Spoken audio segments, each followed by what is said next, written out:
Good morning, students. Today we'll discuss about increasing and decreasing function.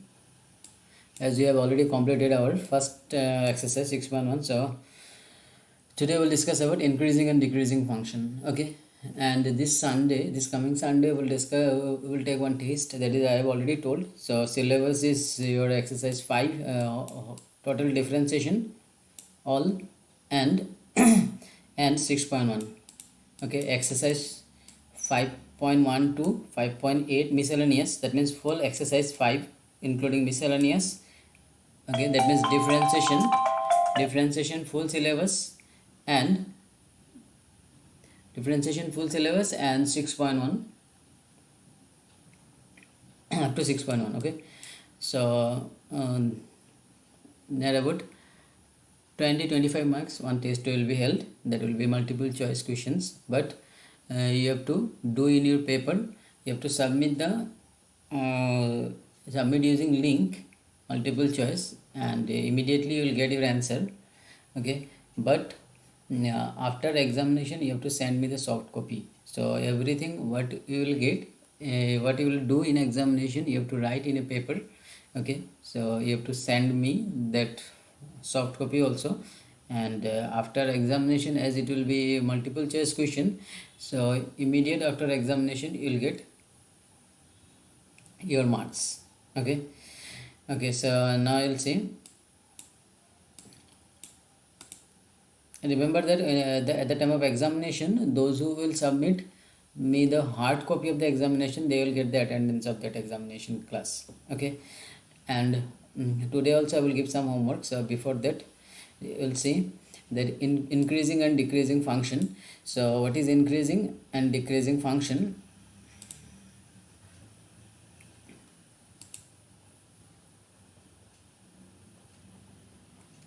Yeah, this is the definition.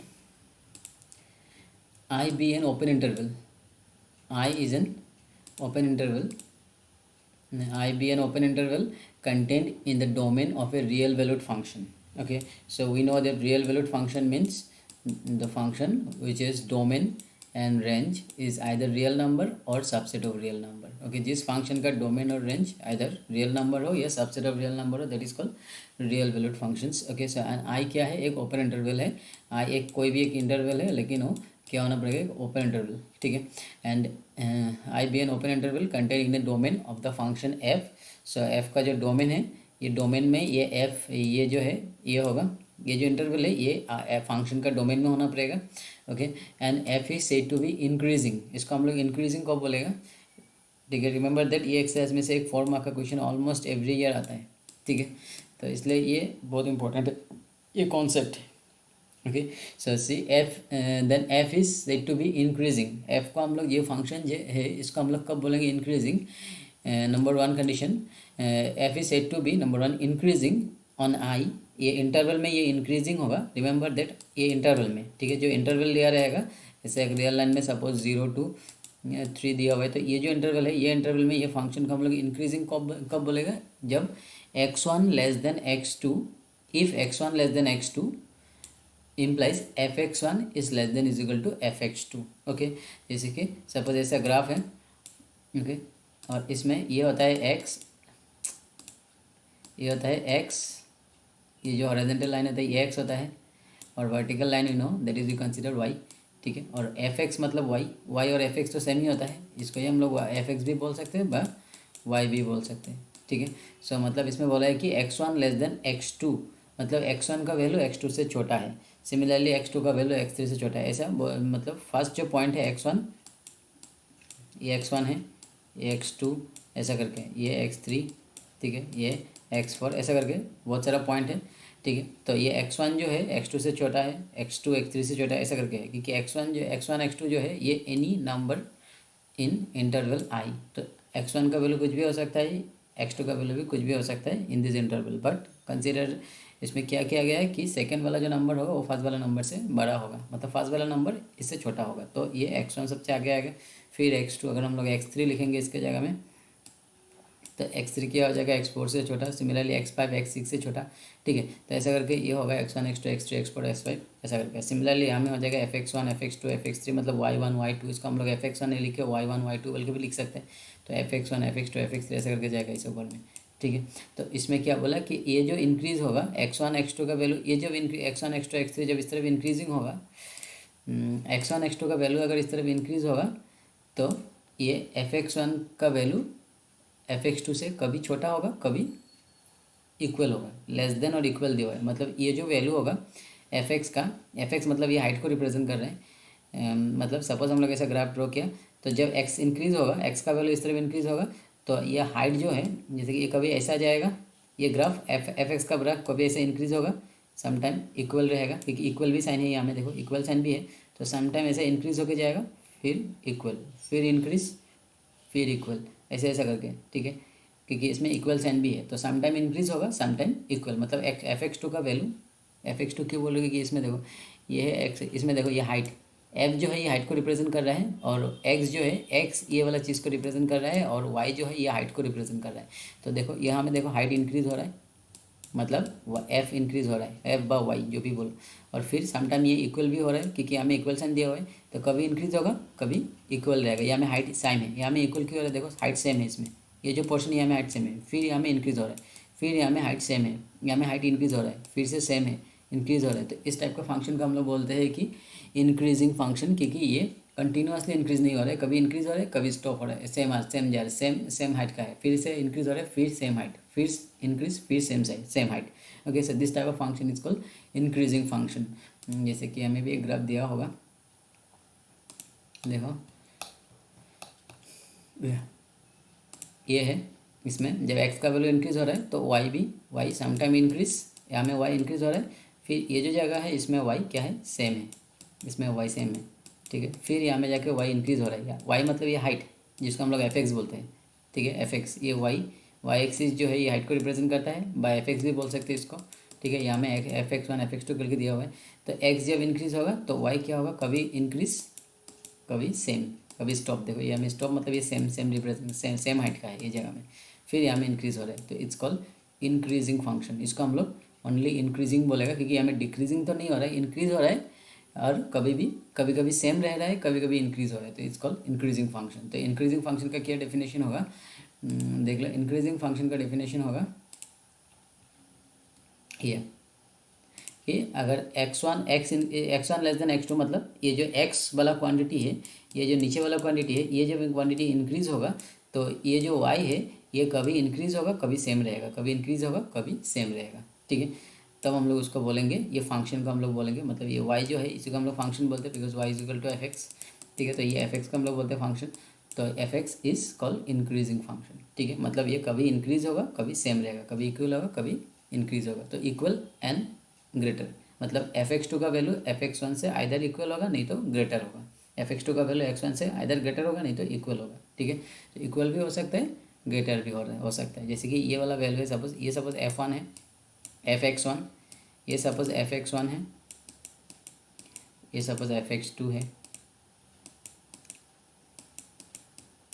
ठीक है। तो देखो fx1 ये है तो ये fx2 है, तो fx1 से fx2 बड़ा है, ठीक है। अभी फिर से ये सपोज fx3 है, तो ये हमें fx2 और fx3 तो सेम ही दिखाई दे रहा है यहाँ में हाइट, ठीक है। तो कभी ये इंक्रीज़ होगा कभी ये सेम रहेगा, कभी ये इंक्रीज़ होगा कभी ये इक्वल रहेगा। तो उसी को यहाँ में रिप्रेजेंट कर रहा है कि fx1 का वैल्यू आइदर fx2 से लेस देन होगा नहीं तो इक्वल हो सकता है। मतलब इसको हम लोग fx1 लिया, तो सपोज इसको हम लोग अगर fx1 लिया, ये वाला सपोज है, सपोज मैं ऐसे बोलूँ, इसको अगर fx1 लिया और इसको अगर fx2 लिया, तो यहाँ में fx1 और fx2 तो क्या है, सेम है ना, ठीक है।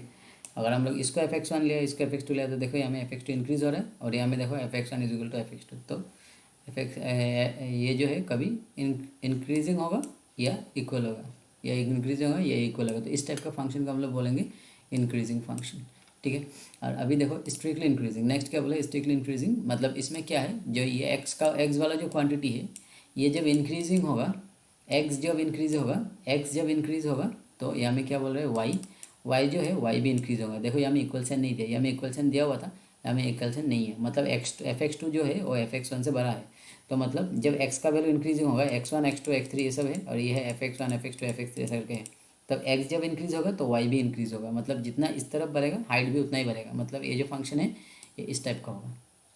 मतलब जितना x बढ़ेगा उतना ही हाइट बढ़ेगा। देखो हाइट ऊपर की तरफ जा रहा है, हाइट कॉन्स्टेंटली इंक्रीज हो रहा है, कंटिन्यूसली इंक्रीज हो रहा है हाइट, ठीक है। तो इसको हम लोग बोलेंगे इंक्रीजिंग फंक्शन। तो इंक्रीजिंग फंक्शन में जो है वो हाइट कंटिन्यूसली इंक्रीजिंग होता है, ठीक है। तो एक्स जो है एक्स जब इंक्रीजिंग होगा तो वाई कंटिन्यूसली इंक्रीजिंग होता रहेगा। तो that is called strictly increasing function. Okay, so x1 less than x2, मतलब x जब इंक्रीज होगा तो fx भी इंक्रीजिंग होगा। ओके, सो इसका ग्राफ देख लो, ये हमें दिया हुआ ही है। इट्स कल कंटिन्यूसली इंक्रीजिंग फंक्शन। इसमें देखो ये कंटिन्यूसली इंक्रीज हो रहा है। जब x इंक्रीज हो रहा है, जैसे x इंक्रीज हो रहा है यहाँ में y भी इंक्रीजिंग होके जा रहा है, ठीक है। तो that is called continuously sorry strictly increasing function. That is called strictly increasing function, ठीक है। तो स्ट्रिक्टली इंक्रीजिंग और इंक्रीजिंग के बीच में क्या है, एक इक्वल साइन का डिफरेंस जो है हमें ग्राफ में तो दिखाई दे रहा है कि कभी ये इंक्रीज होगा कभी सेम रहेगा, कभी इंक्रीज होगा कभी सेम रहेगा, then it's called only increasing. और अगर कंटिन्यूसली इंक्रीज हो रहा है, देख लो दोनों का ग्राफ में क्या डिफरेंस आ रहा है। ये है स्ट्रिक्टली इंक्रीजिंग फंक्शन का ग्राफ और ये है इंक्रीजिंग फंक्शन का ग्राफ। तो इंक्रीजिंग में क्या होगा, कभी इंक्रीजिंग होगा कभी सेम रहेगा, कभी इंक्रीजिंग होगा कभी सेम रहेगा, ठीक है। लेकिन स्ट्रिक्टली इंक्रीजिंग जो है, स्ट्रिक्टली इंक्रीजिंग में ये कंटिन्यूसली इंक्रीजिंग होते जाएगा, ठीक है। समझ में आया ना। तो अभी ये और सिम्बॉलिकली देखने से इंक्रीजिंग जो है इंक्रीज ओनली इंक्रीजिंग में यहाँ में इक्वल साइन रहेगा और स्ट्रिक्टली इंक्रीजिंग में इक्वल साइन नहीं रहेगा, ठीक है। हो गया। तो अभी नेक्स्ट कंडीशन को देख लो। नेक्स्ट कंडीशन क्या है कि डिक्रीजिंग,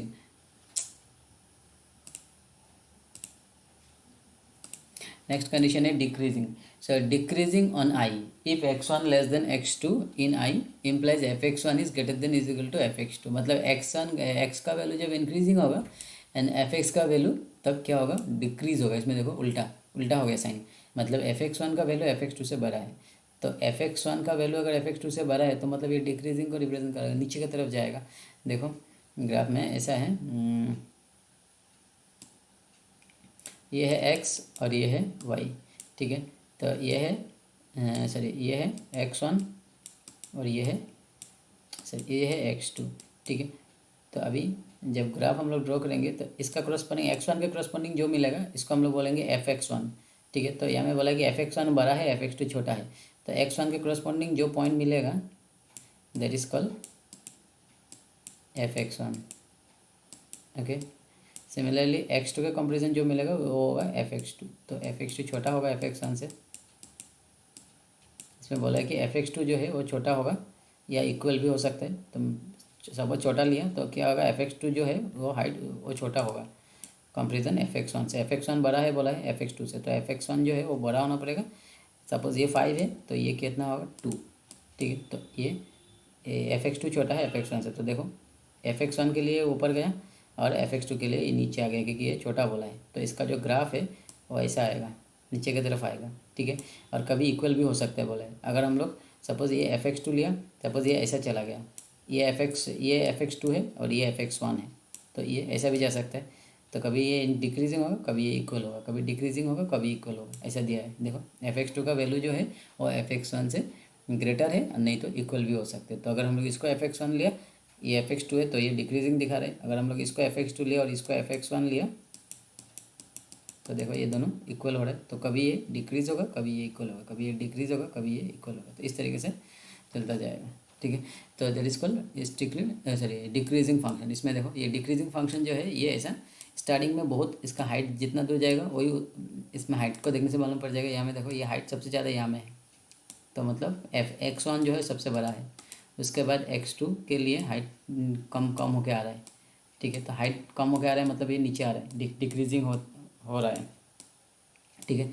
तो ये कभी ये समटाइम डिक्रीज हो रहा है समटाइम सेम ही रह रहा है, फिर डिक्रीज हो रहा है, ठीक है। तो ये ऐसा टाइप का फंक्शन जो है जो डिक्रीज हो रहा है फिर सेम रह रहा है, फिर डिक्रीज हो रहा है फिर सेम रह रहा है, इस टाइप का फंक्शन को हम लोग बोलते हैं ओनली डिक्रीजिंग फंक्शन, ठीक है। डिक्रीजिंग फंक्शन का सिम्बॉलिकली कॉन्सेप्ट क्या है कि x1 less than x2 implies fx1 greater than is equal to fx2, ठीक है। तो ये x1 x2 जो है ये कहाँ से आएगा, ये ओपन इंटरवल में से आएगा, ठीक है। तो ये ओपन इंटरवल के बीच की बात कर रहा है, मतलब ये सारा जो है यहाँ का जो पॉइंट है ये सारा ये आई में है, x1 x2 x3 ये सारा जो है आई में से आएगा, ठीक है। तो जब भी ये फर्स्ट ये क्वांटिटी इंक्रीजिंग होगा, सपोज ये टाइम को रिप्रेजेंट कर रहे हैं, मतलब टाइम जब इंक्रीजिंग होगा, सपोज ये डिस्टेंस है तो डिस्टेंस कभी डिक्रीज होगा, कभी सेम रहेगा, कभी डिक्रीज होगा, कभी सेम रहेगा, तो उसको हम लोग बोलेंगे डिक्रीजिंग फंक्शन, ठीक है। तो ये है उसका ग्राफ। और लास्टली स्ट्रिक्टली डिक्रीजिंग मतलब जैसे कि यहाँ में ओनली डिक्रीजिंग में समटाइम ये रुक गया था, डिक्रीज हुआ फिर रुक गया था, फिर डिक्रीज हुआ फिर रुक गया, ऐसा टाइप का। लेकिन स्ट्रिक्टली डिक्रीजिंग मतलब ये कंटिन्यूसली डिक्रीज होते जाएगा। जैसे कि इसमें देखो ये हाइट सबसे ज़्यादा यहाँ में है, ये सपोज x1 है, x1 में fx1 का वैल्यू सबसे ऊपर है, फिर fx2 तो x2 का कंपेरिजन fx2 जो है ये थोड़ा इसका कंपेरिजन हाइट ये नीचे आ गया, तो fx मतलब ये डिक्रीज़ हो रहा है, तो ये कंटिन्यूसली डिक्रीज़ हो रहा है। देखो तो इसका हाइट जो है ये कंटिन्यूसली डिक्रीज़ हो रहा है। यहाँ में तो हाइट डिक्रीज़ हो रहा था, लेकिन यहाँ में आके रुक गया था, यहाँ में सेम रहा हाइट, फिर यहाँ में आके डिक्रीज़ हुआ, ठीक है। बट यहाँ में देखो यहाँ में ये कंटिन्यूसली डिक्रीज़ होते आ रहा है, तो that is called strictly decreasing मतलब ये कंटिन्यूसली डिक्रीज़ होकर नीचे आ जाएगा, बीच में कोई भी स्टॉप नहीं होगा। यहाँ में स्टॉप हुआ बीच में ये हाइट सेम है, तो ये कंटिन्यूसली यहाँ तक तो कंटिन्यूस डिक्रीजिंग हुआ था, बट यहाँ में फिर ये सेम हाइट था, फिर ये यहाँ तक डिक्रीजिंग हुआ, ठीक है। तो इसको हम लोग बोलेंगे डिक्रीजिंग फंक्शन, क्योंकि कभी कभी ये इक्वल भी हो रहा है, ये हाइट जो है कभी इक्वल भी हो रहा है, मतलब एफ का वैल्यू हाइट मतलब एफ का वैल्यू समटाइम ये इक्वल हो रहा है। बट यहाँ में देखो यहाँ में एफ का वैल्यू इक्वल नहीं, ये कंटिन्यूसली नीचे की तरफ आ रहा है, मतलब डिक्रीजिंग हो रहा है, हाइट जो है कंटिन्यूसली लेस देन, ये इक्वल साइन यहाँ में नहीं आएगा, fx1 is less than is equal to fx1 is greater than fx2, ठीक है। fx1 is greater than fx2, ठीक है। मतलब fx1 जो है वो fx2 से बड़ा होगा। अगर हम लोग यहाँ में fx3 लिया तो fx3 क्या हो जाएगा, fx4 से बड़ा होगा, f5 f6 से बड़ा होगा, तो ऐसा करके चलता जाएगा। ये x1 x2 x3 x4 x5, तो x1 x2 से बड़ा, fx1 fx2 से बड़ा होगा, fx2 fx3 से बड़ा होगा, fx3 fx4 से बड़ा होगा, ये सारा ये है fx1 fx2 fx3 fx4 ये हाइट, ठीक है। तो हाइट कंटिन्यूसली डिक्रीज हो रहा है, तो कम नंबर में ये ग्रेटर साइन आएगा, मतलब fx1 सबसे बड़ा आएगा, उसके बाद fx2 fx3 से बड़ा होगा, fx3 fx4 से बड़ा होगा, fx4 fx5 से बड़ा होगा, ठीक है। तो यहाँ में खाली ओनली इसको ही लिखा है, बिकॉज x1 x2 जो है ये इंटरवल का सारा एलिमेंट को रिप्रेजेंट कर रहा है, ये जो आई का सारा एलिमेंट को रिप्रेजेंट कर रहा है, ठीक है। x1 x2 any number from this interval I, तो इसलिए ये सारा को रिप्रेजेंट कर रहा है, x1 x2 x3 x4, मतलब इसका अंदर जितना भी एलिमेंट है सबको रिप्रेजेंट कर रहा है। तो इसमें यही सिंबॉलिकली हम लोग इतना लिखने से समझ में आ जाएगा। अगर इक्वल साइन नहीं दिया तो मतलब ये स्ट्रिक्टली डिक्रीजिंग, बट अगर इक्वल साइन दिया तो मतलब ये ओनली डिक्रीजिंग, ठीक है। देख लो, ओनली डिक्रीजिंग के लिए ये आएगा, x1 less than x2 implies fx1 is greater than is equal to fx2, और स्ट्रिक्टली डिक्रीजिंग के लिए क्या होगा, x1 लेस देन x2 ही होगा, बट यहाँ में fx1 is greater than fx2, यहाँ में इक्वल साइन होगा, यहाँ में इक्वल साइन नहीं होगा। तो स्ट्रिक्टली जब भी आएगा इंक्रीजिंगली में भी, स्ट्रिक्टली इंक्रीजिंग के केस में only fx1 less than fx2 आएगा, और स्ट्रिक्टली डिक्रीजिंग के केस में fx1 ग्रेटर देन fx2 आएगा, ठीक है। तो स्ट्रिक्टली के केस में यहाँ में इक्वल साइन नहीं आएगा, और ओनली इंक्रीजिंग एंड डिक्रीजिंग के केस में इक्वल साइन आएगा। इंक्रीजिंग के केस में लेस देन इक्वल आएगा, डिक्रीजिंग के केस में ग्रेटर देन इक्वल आएगा, ठीक है। तो ये प्रॉपर्टी को याद रखना होगा, दैट इज द डेफिनेशन। और इस तरीके से कर्व कोई भी कर्व देख के हम लोग को मालूम पड़ जाएगा कि ये इंक्रीज हो रहा है डिक्रीज हो रहा है। जब ऐसा कर्व मिलेगा तो मालूम पड़ रहा है कि ये कभी इंक्रीज हो रहा है कभी डिक्रीज हो रहा है, मतलब ये हाइट को देखने से तुमको मालूम पड़ जाएगा, हाइट कभी बढ़ रहा है कभी सेम हो रहा है, कभी बढ़ रहा है कभी सेम हो रहा है, मतलब ये ओनली इंक्रीजिंग फंक्शन है। और कंटिन्यूसली बढ़ रहा है तो दैट मीन्स ये स्ट्रिक्टली इंक्रीजिंग है, और अगर ये कभी घट रहा है फिर सेम फिर नीचे आ रहा है तो दैट मीन्स ये डिक्रीजिंग फंक्शन, और अगर कंटिन्यूसली डिक्रीज होकर आ रहा है तो मतलब ये स्ट्रिक्टली डिक्रीजिंग फंक्शन, ठीक है। और एक टाइप का है, जैसे कि ये वाला, जैसे कि साइन कॉस का ग्राफ है, ठीक है। ये जो साइन कॉस का ग्राफ है जिसको हम लोग पीरियोडिक बोलते हैं, ऐसा पीरियड लेता है जो ग्राफ, साइन कॉस का ग्राफ जो होता है, इस टाइप का ग्राफ जो है इसको हम लोग क्या बोलेंगे, ये देखो कभी ये इंक्रीज ऊपर की तरफ जा रहा है, इसका ग्राफ जो है देख लो, इसका ग्राफ कभी ऊपर की तरफ जा रहा है फिर ये नीचे की तरफ आ रहा है, मतलब हम लोग तो ऊपर की तरफ जाने से उसको इंक्रीजिंग बोलते हैं, और नीचे की तरफ आने से उसको डिक्रीजिंग बोलते हैं। बट ये ग्राफ क्या कर रहे हैं, कभी ये ऊपर जा रहा है कभी ये नीचे आ रहा है, फिर ये ऊपर जा रहा है फिर ये नीचे आ रहा है, तो ये तो इंक्रीजिंग भी आ रहा है डिक्रीजिंग भी आ रहा है, तो इसलिए हम लोग इसको कुछ नहीं बोल पाएंगे, इसको हम लोग डायरेक्ट बोलते हैं कि नाइदर इंक्रीजिंग नॉट डिक्रीजिंग। तो ये जो ग्राफ है इसको हम लोग बोलते हैं नाइदर इंक्रीजिंग नॉट डिक्रीजिंग, इस टाइप का ग्राफ हो, क्योंकि ये कभी ऊपर जा रहा है फिर ये नीचे आ रहा है, फिर ऊपर जा रहा है फिर ये नीचे आ रहा है, तो इस टाइप का ग्राफ जो है हम लोग इसको डायरेक्टली नहीं बोल सकते कि इंक्रीजिंग है ना डिक्रीजिंग है, तो इसलिए हम लोग इसको बोलते हैं कि neither increasing not decreasing, because ये कुछ पोर्शन में ये ऊपर की तरफ जा रहा है, कुछ पोर्शन में ये नीचे की तरफ जा रहा है। सो दैट मीन्स इसमें सब कुछ हो रहा है, तो इट इज़ नाइदर इंक्रीजिंग। ये जो ग्राफ है इसको हम लोग ना इंक्रीजिंग बोलेंगे ना डिक्रीजिंग बोलेंगे, ठीक है। जनरली इसको हम लोग पीरियोडिक फंक्शन बोलते हैं, ठीक है। ओके, जिसमें ऐसा ऐसा पीरियड लेता है, जैसे कि साइन का ग्राफ है, कॉस का ग्राफ है, ऐसा एक पीरियड लेने के बाद फिर ये ऊपर की तरफ आता है, ठीक है। Okay, so this is about neither increasing और नॉट डिक्रीजिंग। सो इस टाइप का ग्राफ मिलने से तो ऑलवेज बोलना कि it is neither increasing not decreasing function है। ओके,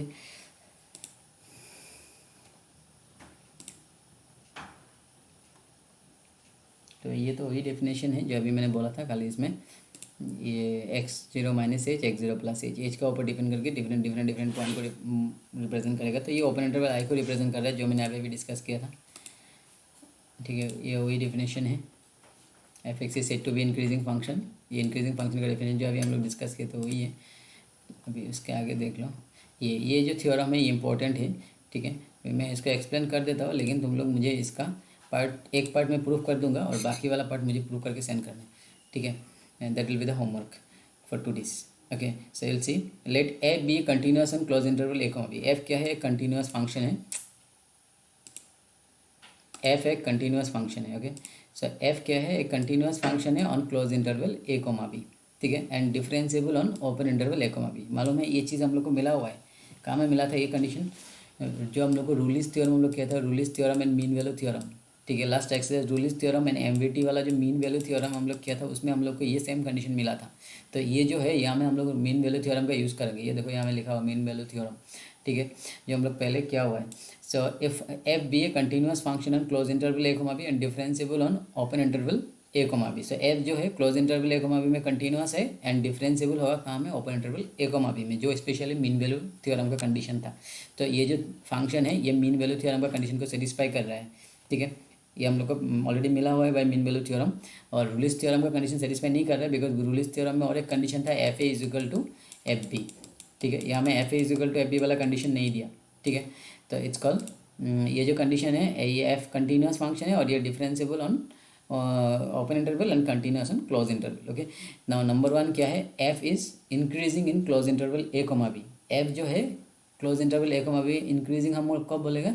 क्लोज इंटरवल होने से हम लोग उसको इंक्रीजिंग बोलता है, ठीक है। F is increasing in close interval A comma B if F dash X is greater than zero. अगर F dash X greater than zero हुआ तब हम लोग इसको इंक्रीजिंग बोलेंगे, ठीक है। तो इसको हम लोग प्रूफ करके दिखाएगा कि कैसे ये कंडीशन है। लेकिन अभी देख लो कंडीशन क्या है। इंक्रीजिंग के लिए क्या होना पड़ेगा?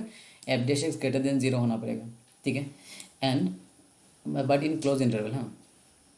And F is decreasing, decreasing अगर क्लोज इंटरवल है तो हम लोग उसको डिक्रीजिंग बोलेगा कब? अगर एफ डैश एक्स का वैल्यू लेस देन जीरो हो, मतलब डिफरेंशिएशन करने से इसका वैल्यू अगर निगेटिव आए, एफ डैश एक्स का वैल्यू लेस देन जीरो होने से ये हो जाएगा डिक्रीजिंग फंक्शन, ठीक है। क्योंकि बार बार हम लोग को ग्राफ ड्रॉ करके हम लोग को निकालना इतना इजी नहीं होगा, तो इसलिए जब फंक्शन दिया रहेगा उसका हम लोग डिफरेंस ये थ्योरम यूज़ करके इजीली निकाल सकते हैं कि ये एक इंक्रीजिंग फंक्शन है ना डिक्रीजिंग फंक्शन है। तो इसलिए इसको हम लोग डिफरेंशिएशन करके फर्स्ट तो जो भी फंक्शन दिया रहेगा उसको डिफरेंशिएशन करना होगा। अगर क्लोज इंटरवल दिया है, ठीक है, तो हम लोग फर्स्ट उसको डिफरेंशिएशन करेगा। अगर डिफरेंशिएशन ग्रेटर देन जीरो आया तो हम लोग उसको बोलेंगे increasing function in this close interval. And अगर इसका डिफरेंशिएशन लेस देन जीरो आया तो उसको हम लोग बोलेंगे decreasing function in the close interval. Okay, and if F is constant function, अगर एफ कांस्टेंट फंक्शन है तो हम लोग को मालूम है कांस्टेंट का डिफरेंशिएशन क्या होता है। अगर एफ एक्स एक कांस्टेंट फंक्शन है, suppose f x is equal to 2, तो इसका एफ डैश एक्स कितना आएगा? कांस्टेंट फंक्शन का डिफरेंशिएशन, कांस्टेंट का डिफरेंशिएशन हम लोग को मालूम है जीरो होता है, डिवाइड डी एक्स ऑफ 2 क्या आएगा? जीरो आएगा। तो इसलिए इसका डिफरेंशिएशन क्या हो जाएगा? जीरो हो जाएगा। तो अगर वो कांस्टेंट फंक्शन होता है तब तो हम लोग को मालूम है कि उसका फंक्शन डिफरेंशिएशन क्या आ जाएगा? जीरो हो जाएगा। तो मतलब अगर डिफरेंशिएशन जीरो हो रहा है, जो फंक्शन दिया रहेगा तो उसको हम लोग क्या करना होगा? इंक्रीजिंग एंड डिक्रीजिंग निकालने के लिए अगर क्लोज इंटरवल दिया है तो फर्स्ट हम लोग उसको डिफरेंशिएशन करेंगे। अगर ग्रेटर देन जीरो आया तो increasing function in the close interval, अगर लेस देन जीरो आया तो डिक्रीजिंग फंक्शन, और अगर इक्वल टू जीरो आया तो ये तो हम लोग को मालूम ही है कि इक्वल टू जीरो किस में आता है? डिफरेंशिएशन करने से कब जीरो आता है? अगर कांस्टेंट फंक्शन है तो हम लोग डायरेक्ट बोल देंगे कि this function is a constant function, ठीक है। क्योंकि हम लोग को पहले ही डिफरेंशिएशन में मालूम है कि कांस्टेंट होने से उसका डिफरेंशिएशन जीरो हो जाता है। तो इसलिए अगर एफ डैश जीरो मिला तो obviously it will be a constant function. Okay, so let's see how to prove it. And one more thing, इसमें और कुछ कंडीशन है। अगर ये तो मैंने क्लोज इंटरवल के लिए बोला, अगर ओपन इंटरवल है, इसमें देखो इसमें क्लोज ओपन इंटरवल दिया है और उसमें क्लोज इंटरवल था,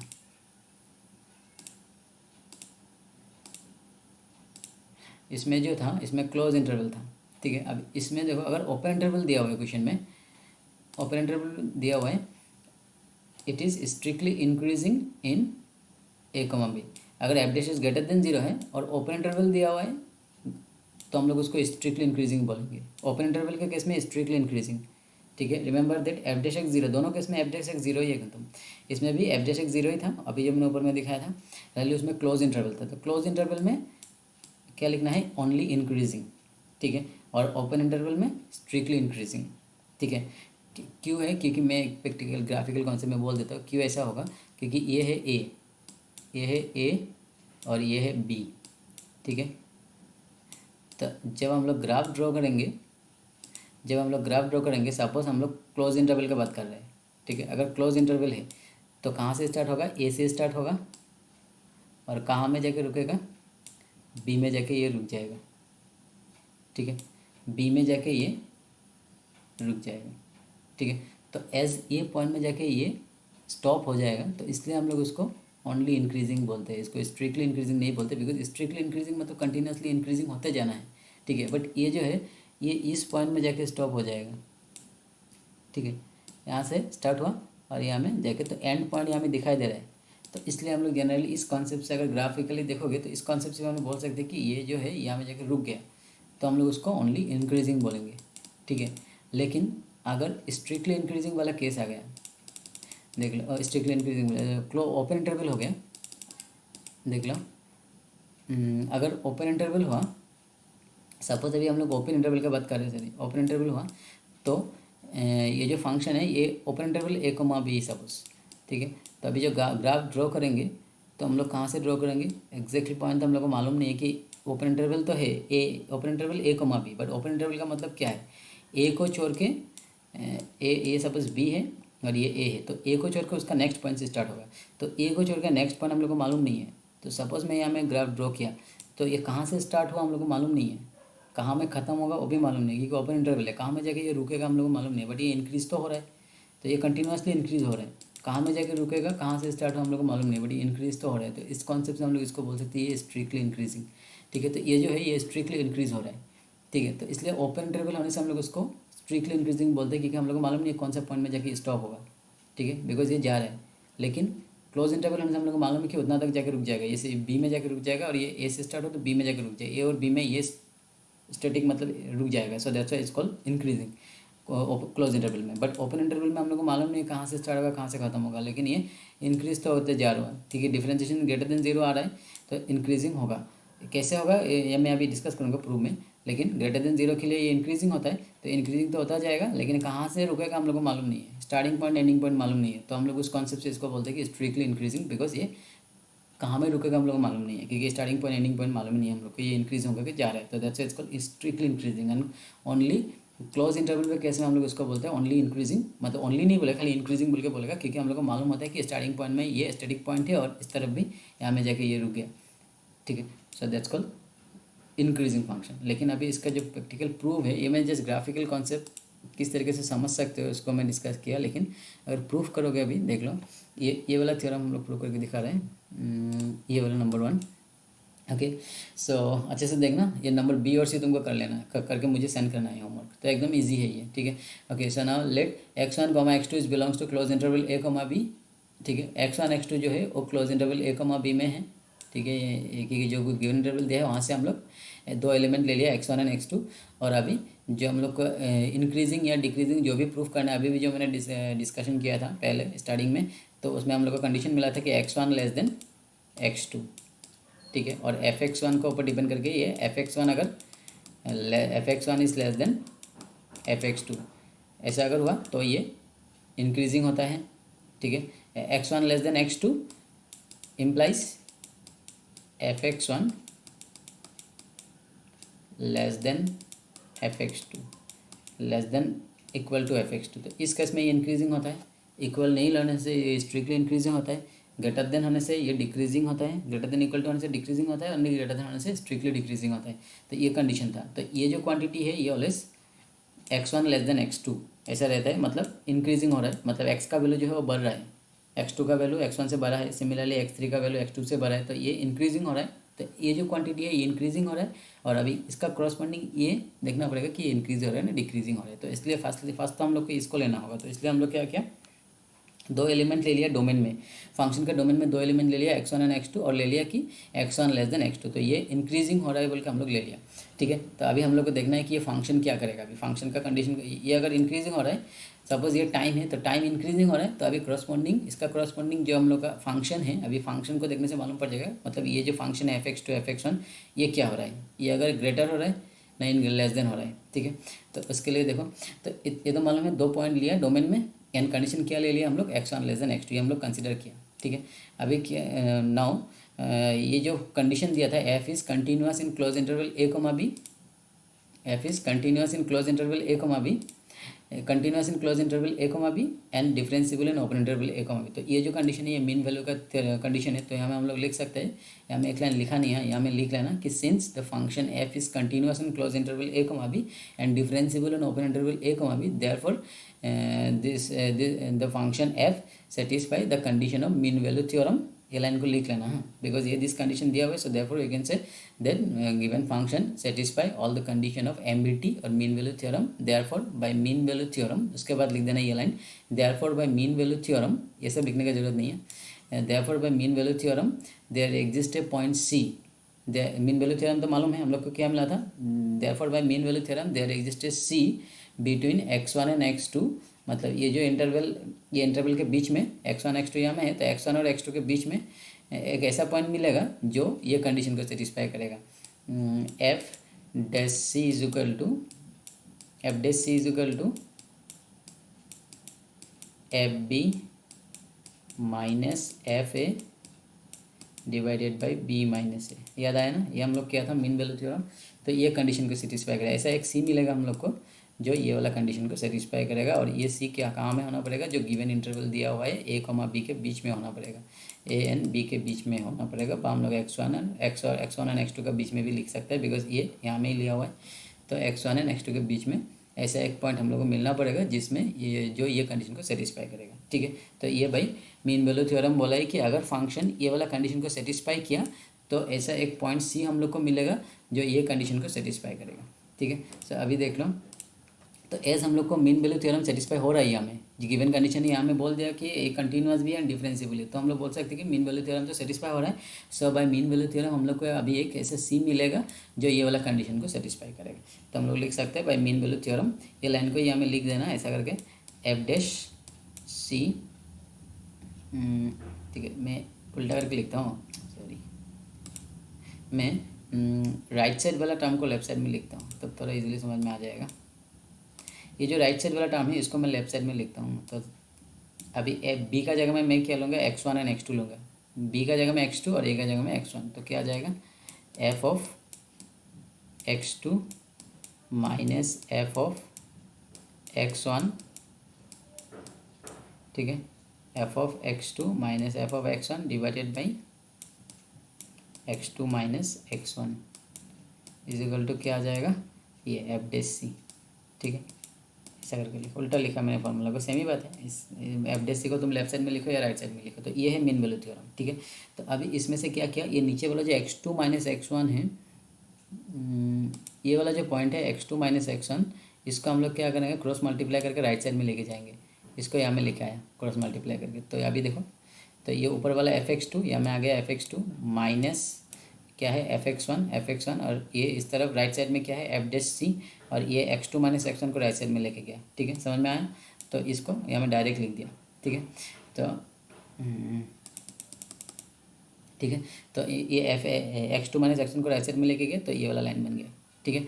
तो अभी ये चीज़ समझ में आया ना, ये कहाँ से आया, ये यहाँ से आया, ठीक है। ये वाला मीन वैल्यू थ्योरम से ये नीचे वाला टर्म को राइट साइड में लेके जाए तो ये आ जाएगा, ओके। सो अभी यहाँ से हम लोग को क्या मिल गया, fx2 minus fx1 is equal to क्या मिला, एफ डैश सी इंटू x2 माइनस x1, ठीक है।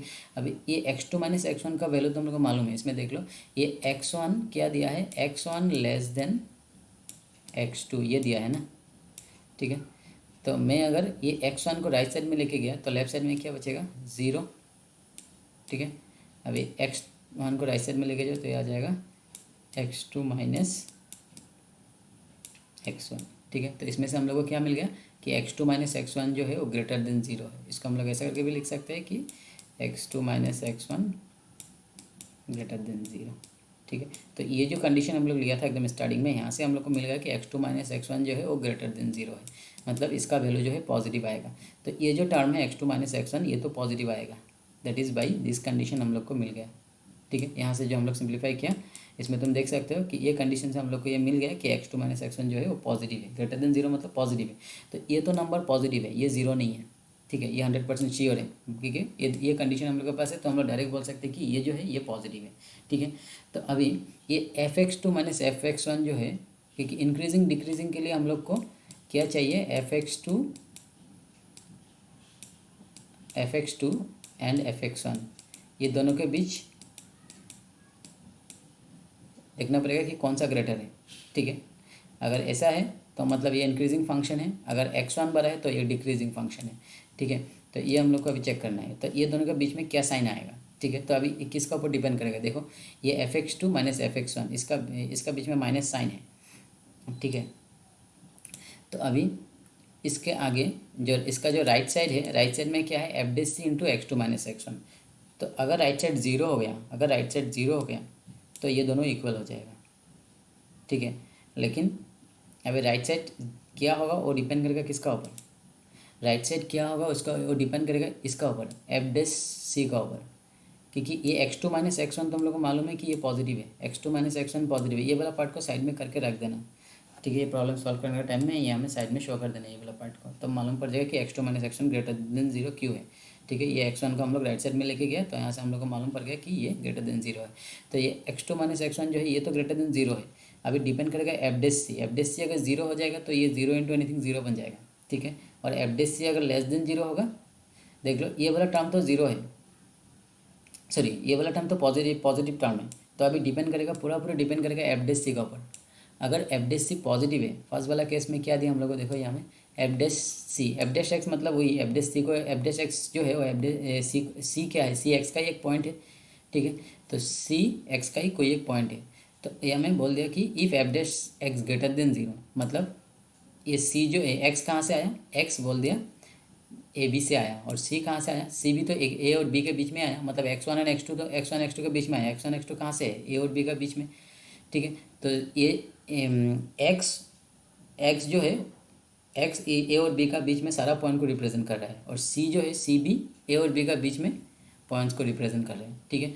तो अगर एफ डेस एक्स ग्रेटर देन 0 है तो एफ डेस सी भी तो ग्रेटर देन 0 होगा, ठीक है। तो अभी इसमें से हम लोग को मालूम पड़ जाएगा कि अगर एफ डेस सी, इसमें देखो ये टर्म जो है, ये जो है x2 माइनस x1 ये पॉजिटिव है। तो अभी ये इट इज़ इक्वल टू ये fx2 minus fx1 equal to ये जो इक्वल साइन दिया है राइट साइड में क्या आएगा, पॉजिटिव नंबर आएगा ना नेगेटिव नंबर आएगा ना जीरो आएगा, दैट इज़ पूरा डिपेंड करेगा किसका ऊपर, ये एफ डे सी के ऊपर डिपेंड करेगा, क्योंकि ये वाला टर्म तो पॉजिटिव है, ये वाला टर्म पॉजिटिव है। तो अभी एफ डे सी का वैल्यू अगर पॉजिटिव हो गया तो पॉजिटिव इंटू पॉजिटिव पॉजिटिव हो जाएगा, अगर एफ डे सी का वैल्यू जीरो हो गया तो जीरो इंटू पॉजिटिव जीरो बन जाएगा, और एफ डे सी का वैल्यू अगर निगेटिव हो गया तो जीरो इंटू निगेटिव निगेटिव हो जाएगा, ठीक है। तो अभी एफ डे सी के ऊपर डिपेंड करेगा, मतलब एफ डे सी व एफ डे एक्स भी बोल सकते हैं, ठीक है, because c is any point between a and b, और एक्स भी क्या है, any point between a and b. तो हम लोग यहाँ में एक्स भी लिख सकते हैं, कोई प्रॉब्लम नहीं है, ठीक है। तो अभी एफ डे एक्स का ऊपर ही डिपेंड करेगा कि क्या होगा ये, ठीक है। तो F day first condition number 1 में क्या दिया है, F day x greater than 0। तो अगर हम लोग यहाँ में कंडीशन ले लिया कि if f day x by F day c greater than 0, ठीक है, जैसे कि यहाँ में लिखा देखो f day c greater than 0 given, ये गिवन दिया हुआ है F day x greater than 0, तो एफ डे सी भी ग्रेटर देन 0 होगा। तो अगर हम लोग एफ डे एक्स को ग्रेटर देन 0 ले लिया, ठीक है, F day x by F day C जो भी हो, तुम एक्स भी लिख सकते हैं, यहाँ में कोई प्रॉब्लम नहीं है। तो एफ डे एक्स अगर ग्रेटर देन 0 हो गया तो क्या हो जाएगा, ग्रेटर देन 0 मतलब कोई एक पॉजिटिव नंबर, मतलब एफ डे एक्स का वैल्यू अगर पॉजिटिव नंबर हो गया, क्योंकि एज ऑप्शन नंबर 1 में दिया हुआ है, देखो ये ऑप्शन नंबर 1 में पॉजिटिव दिया हुआ है, पॉजिटिव दिया हुआ है, तो इसका वैल्यू अगर पॉजिटिव है तो पॉजिटिव, ये तो पॉजिटिव हो गया और ये भी पॉजिटिव है, तो पॉजिटिव इंटू पॉजिटिव क्या हो जाएगा, पॉजिटिव इंटू पॉजिटिव तो पॉजिटिव ही रहेगा। तो पॉजिटिव मतलब ये ग्रेटर देन 0 हो जाएगा, इसका वैल्यू जो भी हो मतलब ग्रेटर देन 0 होगा, क्योंकि ये दोनों को माइनस करने से क्या आ रहा है, एक पॉजिटिव टर्म आ रहा है। तो पॉजिटिव टर्म आ रहा है मतलब ये fx2 माइनस fx1 क्या हो जाएगा, एक पॉजिटिव नंबर के साथ इक्वल होगा, और पॉजिटिव नंबर के साथ इक्वल होगा मतलब ये दोनों का वैल्यू, इसको माइनस करने से एक पॉजिटिव नंबर आएगा, इसका मतलब क्या है कि ये ग्रेटर देन ज़ीरो होगा, ठीक है। तो ये ग्रेटर देन ज़ीरो होने से क्या हो जाएगा, देखो f(x2) is greater than f(x1)। f(x1) को राइट साइड में लिखेंगे जो यहाँ में लिखा है, देखो अगर ये पॉजिटिव, क्योंकि f'(c) अगर ग्रेटर देन ज़ीरो है, ठीक है, ये गिवन दिया हो कि f'(c) is greater then f'(x) greater than zero, तो f'(x) ग्रेटर देन ज़ीरो होने से f'(c) भी ग्रेटर देन ज़ीरो हो जाएगा, बिकॉज c जो है c ये x का ही कोई एक नंबर को रिप्रेजेंट कर रहा है, ठीक है। तो f'(c) भी ग्रेटर देन ज़ीरो हो जाएगा, मतलब यहाँ में x का जगह में c पुट कर दिया, तो ये f'(c) भी ग्रेटर देन ज़ीरो हो जाएगा। तो अभी f'(c) अगर ग्रेटर देन ज़ीरो है और ये भी ग्रेटर देन ज़ीरो है, तो दोनों ही पॉजिटिव नंबर है, तो पॉजिटिव नंबर को मल्टीप्लाई करने से ऑब्वियसली पॉजिटिव ही आएगा, तो इसका वैल्यू क्या हो जाएगा, पॉजिटिव हो जाएगा, सो it is greater than zero हो जाएगा, ठीक है। और अभी f(x1) को राइट साइड में लेके जाओ, तो हम लोग को क्या मिल गया, f(x2) is less than f(x1). तो इसको हम लोग अगर समझने में प्रॉब्लम हो रहा है, इसको हम लोग ऐसे भी लिख सकते हैं, f(x1) is less than f(x2), ठीक है। दोनों सेम ही हैं, ये सिंबल का मैंने घुमा दिया, f(x1) को लेफ्ट साइड में लिख दिया, f(x2) को राइट साइड में लिख दिया, और ये सिंबल किसका तरफ है, f(x2) की तरफ है, तो इसलिए मैंने f(x2) की तरफ दे दिया, मतलब f(x1) जो है वो f(x2) से छोटा है, मतलब f(x2) जो है वो f(x1) से बड़ा है। तो ये किसका कंडीशन था, ये इंक्रीजिंग फंक्शन का कंडीशन था। तो x1 is less than x2, इसमें देखो x1 is less than x2 and f(x1) is less than f(x2), ठीक है। तो अभी बहुत लोग बोल सकते हैं कि यहाँ में तो इक्वल साइन नहीं है, यहाँ में इक्वल साइन नहीं है, ठीक है। बहुत लोग ये बोल सकते हैं कि यहाँ में इक्वल साइन नहीं है, लेकिन फिर भी हम लोग उसको इंक्रीजिंग क्यों बोला, क्योंकि जब जो मैंने डेफिनेशन दिखाया था हमें तो इंक्रीजिंग इक्वल साइन होने से ही हमें इंक्रीजिंग लिखता था, ठीक है, ये बोला था। लेकिन यहाँ में हम लोग ये इंक्रीजिंग क्यों लिखते हैं, क्योंकि अभी ये क्लोज इंटरवल का केस आ गया, मैंने जो अभी ग्राफिकल दिखाया था, क्योंकि ये इक्वल साइन नहीं होने से भी, क्योंकि हम लोग को मालूम है कि एस क्लोज इंटरवल दिया है, तो जब भी हम लोग ड्रॉ करेंगे ग्राफ, ये ए से स्टार्ट हुआ और ये ख़त्म कहाँ में जाके होगा, बी में, ये इंक्रीजिंग होके जाएगा ऐसा, तो ये बी में जाके ख़त्म हो जाएगा। तो यहाँ में तो ये रुक गया, यहाँ में तो ये रुक गया ना, ठीक है, समझ में आया कि नहीं। तो ये पॉइंट में जाके रुक, यहाँ में जाके ये स्टॉप हो गया। तो मैंने जो इंक्रीजिंग फंक्शन का डेफिनेशन दिया था वही बोला था कि कभी ये इंक्रीजिंग और कभी स्टॉप हो जाएगा, कभी इंक्रीजिंग कभी स्टॉप। तो अगर ये स्टॉप वाला केस आया तो मतलब हम लोग उसको स्ट्रिक्टली इंक्रीजिंग नहीं बोलेगा, उसको हम लोग बोलेगा इंक्रीजिंग ओनली, ठीक है। तो एज ये क्लोज इंटरवल दिया हुआ है और ये यहाँ में जाके रुकेगा, तो इसलिए हम लोग उसको बोलते हैं इंक्रीजिंग, ठीक है। अगर ओपन इंटरवल दिया होता तो हम लोग डायरेक्ट बोल देंगे कि ये स्ट्रिक्टली इंक्रीजिंग, ठीक है, जैसे कि ये वाला है, ये f(x) strictly increasing on open interval a, b, ये वाला है। जैसे कि ये वाला है, ये वाला है, देखो ये इसमें क्या ये ओपन इंटरवल दिया हुआ, ओपन इंटरवल होने से हम लोग डायरेक्ट बोल देंगे स्ट्रिक्टली इंक्रीजिंग, क्योंकि हम लोग कहाँ से स्टार्ट हुआ कहाँ में ख़त्म होगा मालूम नहीं, तो ये कंटिन्यूसली इंक्रीज होकर जा रहे हैं, ठीक है। तो ये f'(x) ग्रेटर देन ज़ीरो के लिए ये स्ट्रिक्टली इंक्रीजिंग है, ठीक है। और ये जो है f is an increasing function, ठीक है। लेकिन तो ये f is an increasing function क्यों लिखा, बिकॉज ऑफ क्लोज इंटरवल। तो f(x1) जब x1 लेस देन x2 होगा, implies f(x1) less than f(x2) होगा, तो हम लोग मालूम है कि ये फंक्शन को हम लोग बोलते हैं इंक्रीजिंग, स्ट्रिक्टली इंक्रीजिंग। बट जब क्लोज इंटरवल के केस आ जाएगा तो हम लोग उसको बोलेंगे only increasing, not strictly increasing, ठीक है। तो इसलिए हम लोग बोलते हैं कि अगर f(x) ग्रेटर देन ज़ीरो हुआ तो ये क्लोज इंटरवल के केस में ये क्या हो जाएगा, इंक्रीजिंग फंक्शन हो जाएगा, ठीक है, समझ में आया ना। और अब और एक चीज़ देख लो, कुछ कुछ बुक में आर डी शर्मा या आर एस अग्रवाल ऐसा बुक में यहाँ में क्या दिया है, कुछ बुक में आर एस अग्रवाल का बुक में शायद यहाँ में इक्वल साइन दिया हुआ है, ठीक है, इंक्रीजिंग के लिए इक्वल साइन दिया हुआ है। तो यहाँ में अगर इक्वल साइन आ गया तो यहाँ में भी इक्वल साइन आ जाएगा, ठीक है, और तब यहाँ में भी इक्वल साइन आ जाएगा और यहाँ में भी इक्वल साइन आ जाएगा, ठीक है। क्योंकि अगर ये ग्रेटर देन और इक्वल टू ज़ीरो है तो इसका वैल्यू भी ज़ीरो हो सकता है, तो इसलिए इक्वल आ जाएगा, तो ये इक्वल आ जाएगा, तो ये भी इक्वल आ जाएगा, तो हम लोग उसको बोलते हैं इंक्रीजिंग, ठीक है, इक्वल आने से। तो अगर हम लोग यहाँ में इक्वल है, कुछ बुक में यहाँ में इक्वल भी है, हाँ। तो अगर f'(x) का वैल्यू ग्रेटर देन और इक्वल टू ज़ीरो हुआ तब भी हम लोग उसको बोलेंगे increasing, this function is increasing function, not strictly increasing, ठीक है। लेकिन अगर ये इक्वल साइन नहीं मिला, हम लोग को नहीं मिला, तो हम लोग को देखना पड़ेगा कि इंटरवल क्लोज दिया है कि नहीं दिया, अगर क्लोज इंटरवल दिया तो हम लोग उसको बोलेंगे इंक्रीजिंग फंक्शन, और अगर ओपन इंटरवल दिया, ऐसा ओपन इंटरवल दिया तो हम लोग उसको बोलेंगे स्ट्रिक्टली इंक्रीजिंग। ठीक है, समझ में आया ना? तो ये चीज़ याद रखना, इंक्रीजिंग के केस में क्लोज इंटरवल, स्ट्रिक्टली इंक्रीजिंग के केस में ओपन इंटरवल। और अगर यहाँ में f(x) ग्रेटर देन 0 मिलना पड़ेगा। ठीक है, ग्रेटर देन 0 मिलना पड़ेगा और यहाँ में ओपन इंटरवल होना पड़ेगा, तब हम लोग उसको स्ट्रिक्टली इंक्रीजिंग बोलेंगे। ठीक है, लेकिन अगर f(x) हम लोग को ग्रेटर देन 0 मिल रहा है इन ओपन इंटरवल तो ये एकदम स्ट्रिक्टली इंक्रीजिंग होगा। ठीक है, और अगर क्लोज इंटरवल दिया है तो ओनली इंक्रीजिंग। और यहाँ में इक्वल साइन दे दिया, अगर इक्वल साइन मिला है यहाँ में तो डायरेक्ट बोल दो कि ये इंक्रीजिंग फंक्शन है, ये स्ट्रिक्टली इंक्रीजिंग तो हो नहीं सकता बिकॉज इक्वल साइन भी आ रहा है, तो ये इंक्रीजिंग फंक्शन होगा, स्ट्रिक्टली इंक्रीजिंग नहीं होगा। ठीक है, अगर इक्वल साइन आ रहा है। ठीक है, तो ये जो कंडीशन है ये कुछ कुछ बुक में मिलेगा तुमको, जैसे कि RS अग्रवाल सारा बुक में देखना तो ये मिल जाएगा।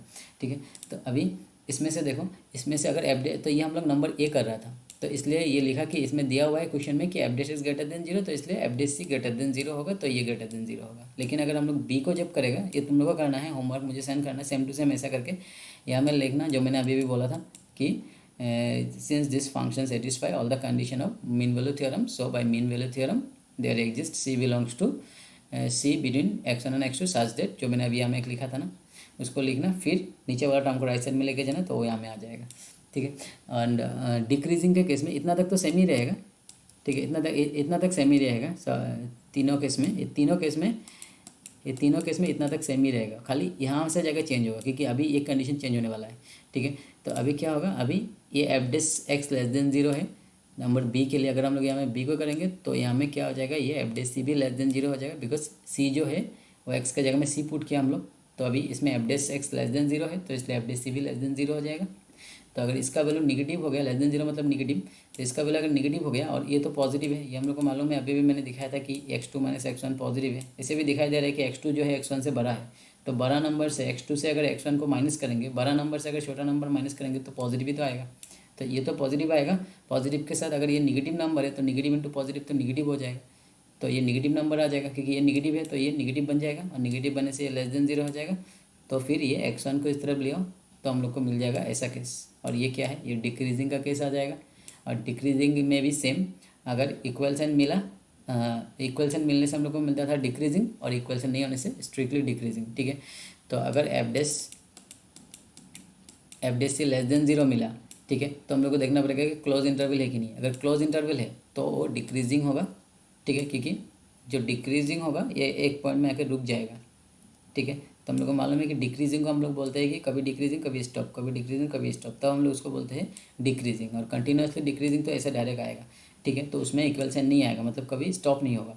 ठीक है, तो ये जो है क्लोज इंटरवल देने से ये B में जाकर रुक जाएगा, तो इसलिए हम लोग उसको बोलते हैं डिक्रीजिंग। लेकिन स्ट्रिक्टली डिक्रीजिंग कब होगा, जब ओपन इंटरवल दिया रहेगा। ठीक है, तो अगर f'(c) bye f'(x) less than 0 मिल रहा है, तो अगर f'(x) लेस देन 0 मिल रहा है तो हम लोग को क्या चेक करना पड़ेगा, क्लोज इंटरवल है ना ओपन इंटरवल। अगर क्लोज इंटरवल है तो डिक्रीजिंग हो जाएगा, और अगर ओपन इंटरवल है तो स्ट्रिक्टली डिक्रीजिंग हो जाएगा। ठीक है, तो ये यहाँ में सेम टू सेम ही रहेगा, खाली ये साइन चेंज हो जाएगा, और यहाँ में लिखना पड़ेगा कि decreasing function. Similarly constant function कब आएगा, कांस्टेंट फंक्शन के लिए देखो, अभी इसमें कांस्टेंट फंक्शन के लिए मालूम है हम लोग का f'(x) 0 होगा, तो यहाँ में f'(c) का वैल्यू भी क्या आ जाएगा, 0 आ जाएगा।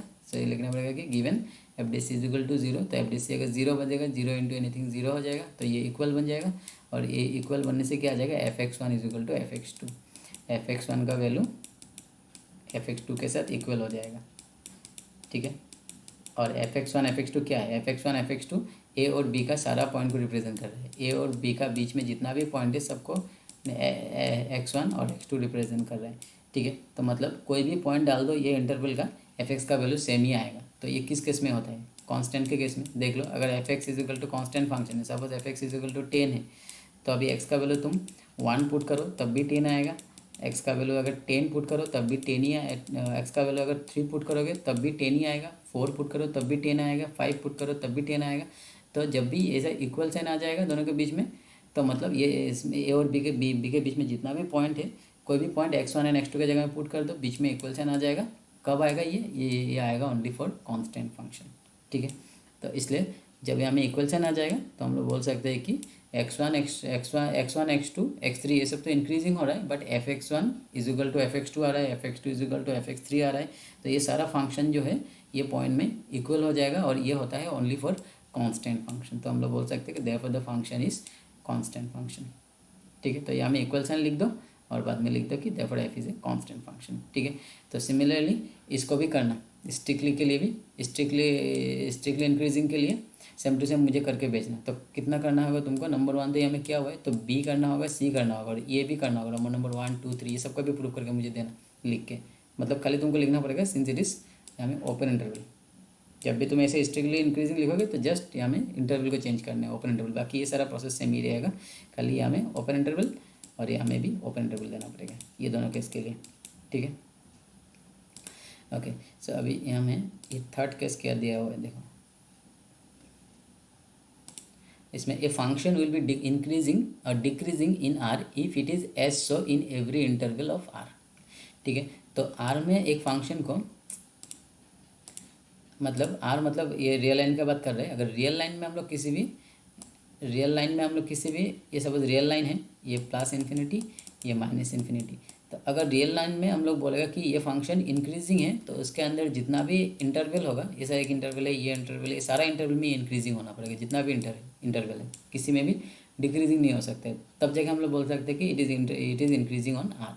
ठीक है, सिमिलरली डिक्रीज के लिए भी ये अगर डिक्रीजिंग ऑन आर है तो ये it is show on every interval, इसका जितना भी अंदर में जितना भी इंटरवल है सब में ये डिक्रीजिंग होना पड़ेगा। ठीक है, देन हम लोग बोल सकते हैं कि it is decreasing on R. ठीक है, तो ये था बेसिक कॉन्सेप्ट।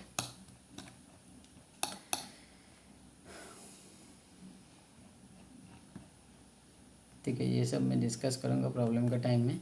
अभी जस्ट एक सिंपल प्रॉब्लम में दिखा देता हूँ, तो एक दो प्रॉब्लम कर पाओगे। ठीक है, तो ये नंबर 1 को मैं दिखा देता हूँ कि show that the function it is strictly increasing on R. तो ये जो फंक्शन है ये स्ट्रिक्टली इंक्रीजिंग है आर में। ठीक है, तो ये बोला है, तो कैसे करोगे इसको। नंबर 1 का सॉल्यूशन होगा, तो इसका सॉल्यूशन क्या लगेगा। फर्स्ट तो ये फंक्शन क्या फंक्शन है, ये पोलिनोमियल फंक्शन है। 3x + 17 is a polynomial function, ये हम लोग को मालूम है। तो पोलिनोमियल फंक्शन तो कंटिन्यूस भी होता है, डिफरेंशिएबल भी होता है। तो हम लोग को लिखना पड़ेगा since f(x) is polynomial function, first f(x) पे हमें लिख लेना, फिर लिखो f(x) is polynomial function, therefore f is continuous on close interval. f is there continuous लिख दो, f(x) is continuous and differentiable, f(x) is continuous and differentiable, and therefore continuous and differentiable हो गया। ठीक है, ये तो हम लोग को मिल गया, क्योंकि अभी जो मैंने प्रॉपर्टी दिखाया था थ्योरम, उसमें f(x) कंटिन्यूस होना पड़ेगा एंड डिफरेंशिएबल होना पड़ेगा, मतलब एमडीटी का जो कंडीशन है वो सेटिस्फाई करना पड़ेगा, तभी जाके हम लोग ये f(x) > 0 एंड < 0 वाला केस को यूज़ कर सकते हैं। ठीक है, तो फर्स्ट तो ये कंटिन्यूस एंड डिफरेंशिएबल तो है, बिकॉज एज ये पॉलिनोमियल फंक्शन है तो ये कंटिन्यूस भी होगा, डिफरेंशिएबल भी होगा। तो अभी हम लोग को देखना है कि इसका डिफरेंशिएशन क्या होता है। अगर < 0 हुआ तो इंक्रीजिंग हो जाए, स्ट्रिक्टली इंक्रीजिंग हो जाएगा, क्योंकि आर दिया है, आर तो ओपन इंटरवल होता है, आर मतलब रियल नंबर क्या होता है, -∞ से +∞, तो ये ओपन इंटरवल है। तो ओपन इंटरवल के केस में जस्ट f(x) का वैल्यू अगर < 0 हो गया तो ये स्ट्रिक्टली इंक्रीजिंग हो जाएगा। तो देखो f(x) का वैल्यू क्या आता है, f(x) का वैल्यू क्या दिया हुआ है, f(x) का वैल्यू दिया है, f(x) का वैल्यू क्या दिया हुआ है 3x + 17, f(x) का वैल्यू दिया 3x + 17, तो f(x) का वैल्यू क्या आएगा, f(x) का वैल्यू आएगा 3x का डिफ्रेंशिएशन, 3 को छोड़ दो, x का डिफ्रेंशिएशन कितना आएगा 1 + 17 का डिफ्रेंशिएशन कितना आ जाएगा 0। ठीक है, तो f(x) का वैल्यू कितना आ जाएगा, f(x) का वैल्यू आ जाएगा 3 एंड विच इज़ <0। 3 तो क्या है, पॉजिटिव नंबर है, <0 है, तो आ गया। तो f(x) अगर <0 आ गया तो हम लोग को जो अभी थ्योरम है उसमें से हम लोग बोल सकते हैं कि therefore f(x) is strictly increasing on R. इतना ही करना था, जस्ट फर्स्ट लिखना है कि फंक्शन को लिखना, फिर लिख देना कि as it is a polynomial function so it is continuous and differentiable. उसके बाद f(x) को डिफ्रेंशिएशन करो, जो मिलेगा अगर वो <0 मिला तो मतलब ये एज ओपन इंटरवल दिया हुआ है, आर मतलब ओपन इंटरवल। ठीक है, -∞ to +∞, सो अगर <0 आया तो स्ट्रिक्टली इंक्रीजिंग, <0 आया तो स्ट्रिक्टली डिक्रीजिंग, और = 0 आया तो कांस्टेंट। ठीक है, तो हम लोग को मिला पॉजिटिव, सो हम लोग बोल सकते हैं कि ये स्ट्रिक्टली इंक्रीजिंग फंक्शन। ठीक है, तो सिमिलरली क्वेश्चन नंबर 2 तक मुझे करके दिखाना। ठीक है। So it will be the homework. Question number 2 को मुझे करके दिखाना है, सेंड करना है आज ही। और ये वाला, ये जो मैंने थ्योरम अभी प्रूव किया था, इसका मैंने एक कंडीशन को प्रूव किया था, बाकी का चार बाकी था। तो ये मुझे 4 करके देना, 4 प्रूफ करके देना। हाँ, जस्ट लिख के नहीं एकदम प्रूफ करके लिखना, क्योंकि कभी कभी ये प्रूफ करने के लिए भी आ जाता है। ये 1 2 3 4, ठीक है, ये चारों को प्रूफ करना है। और वहाँ में एक क्वेश्चन 5 क्वेश्चन, तो ओवरऑल 5 क्वेश्चन करके मुझे सेंड करना है। ओके। संडे को टेस्ट है, मैंने बोला है कि अप टू 6.1 तक, अप टू 6.1 तक टेस्ट मैं लूँगा, ऑनलाइन टेस्ट, ठीक है। और वो टेस्ट को लिंक में भेजूँगा, वहाँ में क्लिक करना है, मल्टीपल चॉइस होगा। लेकिन जिस कॉपी में तुम सॉल्व करोगे उस कॉपी को भी मुझे फ़ोटो मार के मेरे पर्सनल नंबर में भेजना पड़ेगा, ठीक है, तभी जाके वो टेस्ट का अटेंडेंस मिलेगा। Okay so thank you students. Next class we will discuss.